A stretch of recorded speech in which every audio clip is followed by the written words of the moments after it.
going to let you in on an AUB conspiracy theory. Our Vice-Chancellor, Professor Paul Gough, is secretly Banksy, and here's the evidence. Before he went into academia, Professor Gough started out as a fine artist and got a master's degree in painting, so we know he has the skills.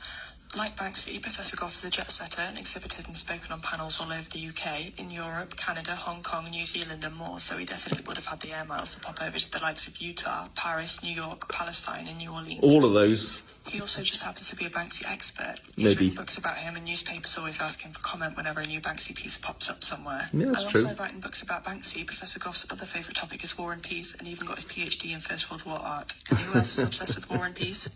Banksy.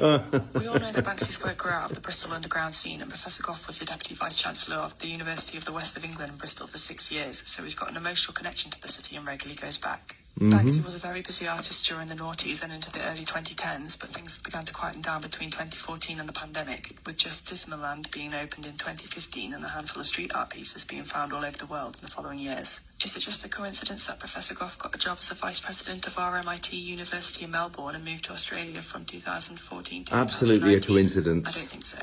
Professor Gough started at AUB in 2020, meaning he was back in the UK just in time for the pandemic and the painting of Saints mural dedicated to NHS staff that was donated to the University Hospital Southampton. That's true. Southampton, of course, being just 30 miles away That's from the true AUB too. campus. Finally, there's also the fact that Professor Gough took a day off from work in 2021 and a new Banksy painting appeared in Reading the very next day. Did I take a day off?